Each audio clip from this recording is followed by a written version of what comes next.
Kitchen IP रसोई यामध्ये आपलं सर्वांचं स्वागत आहे। तर आज आपण बनवणार आहोत वाळलेल्या वाटाण्याची भाजी। तर त्यासाठी लागणारी सामग्री आहे साधारणतः 2 कटोरी एवढे वाटाणे आहे।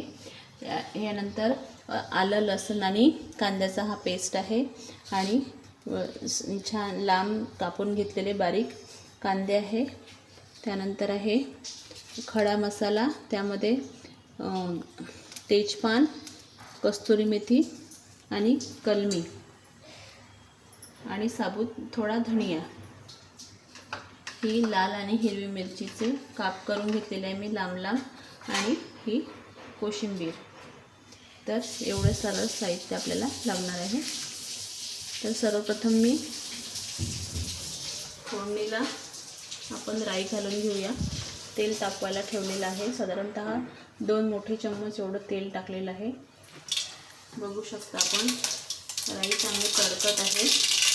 त्यानंतर आपल्याला टाकायचं आहे तेजपान, त्यानंतर आपल्याला खडा मसाला सर्व टाकून द्यायचा आहे।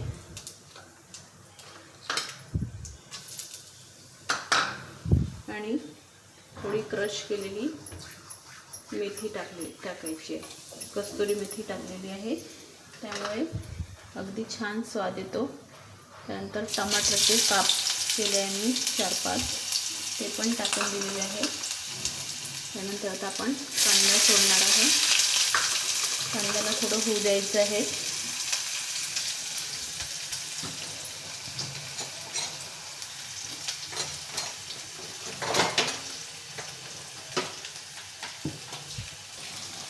कांदा होत आहे, तर यामध्ये आपल्याला कांदा लवकर शिजावा यासाठी आपल्याला मीठ पण घालून घ्यायचं आहे। मीठ आपल्या चवीपुरतं आपल्याला टाकायचं आहे।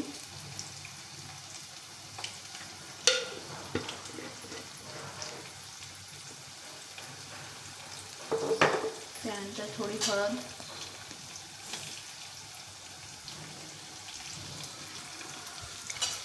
त्याला छान परतून घ्यायचं आहे आणि लाल थोडे खरपूस होईपर्यंत ते कांदे होऊ द्यायचे आहे। तर कांदा थोडा झालेला आहे, बघू शकता आपण थोडा चिमलेला आहे। तर आता यामध्ये आपल्याला कांद्याची पेस्ट, आलं लसणाची पेस्ट ही एकच मिक्स केली आहे, तर हे सर्व आपल्याला टाकायचं आहे।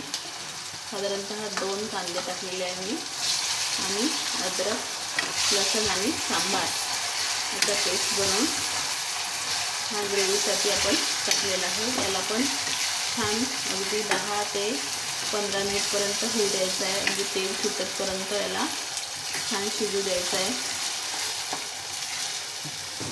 तर बघा आपण हा जो पेस्ट टाकलेला होता तो होत आलेला आहे, त्याला थोडं तेल सुटलेलं आहे।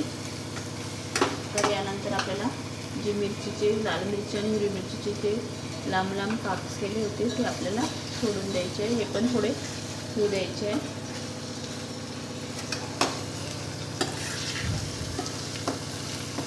आता आपण अगदी 2 ते 3 मिनिटं आपल्याला होऊ द्यायचं आहे। तुम्ही बघू शकता तेल सुटलेलं आहे। आपल्याला तिखट टाकायचं आहे, तर आपल्या आवडीनुसार आपल्याला कमी जास्त टाकता येईल। तर मी साधारणतः 2 चम्मच एवढं तिखट टाकलेलं आहे। याला पण चांगला तेलात साधारणतः 2 ते 3 मिनिटं शिजवून घ्यायचं आहे।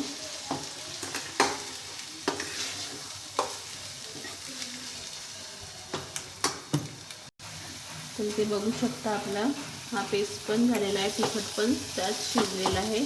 तर आपल्याला आता वाटाणे सोडून द्यायचे आहे, हे पण साधारणतः 5 मिनिट एवढे होऊ द्यायचे आहे ह्या ग्रेव्हीमध्ये, नंतर पाणी सोडायचं आहे। तर हे वाफेवर होऊ द्यायचे आहे, याला झाकून ठेवायचं आहे। 5 मिनिटं यामध्ये मुरू द्यायचे आहे। त्यानंतर आपल्याला गरम पाणी सोडायचं आहे। वाटाणे मी वाफवून घेतलेले होते, ते खूप जास्त शिजू दिले नाही मी। तर यामध्ये आपल्याला गरम पाणी सोडायचं आहे, हे 5 मिनिटपर्यंत आपल्याला झाकून ठेवायचं आहे। तर याला वाफ आलेली आहे, बघू शकता. याला आणखी एकदा परतून घ्यायचं आहे. त्यानंतर लगेच आपल्याला गरम पाणी यामध्ये सोडायचं आहे.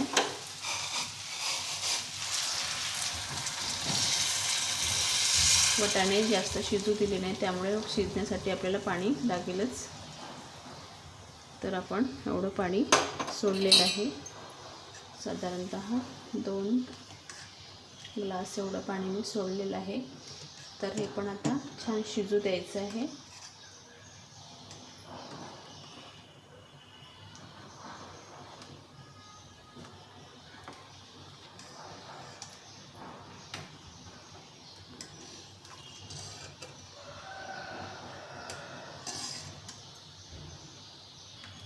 तर बघा, आपण आता पाणी सोडलेलं आहे. तर याला छान शिजू द्यायचं आहे. वाटाण्याला थोडं याला झाकून ठेवायचं आहे. तर ही भाजी आपण पराठ्यासोबत किंवा पोळीसोबत खाऊ शकतो. आणि भाजी एकदा नक्की करून बघा, खायला अगदी छान वाटते.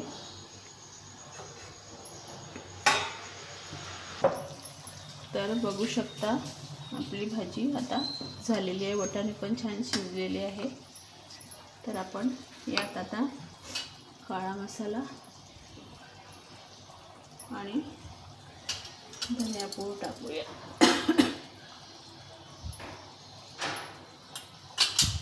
ही भाजी बंद करून घेऊया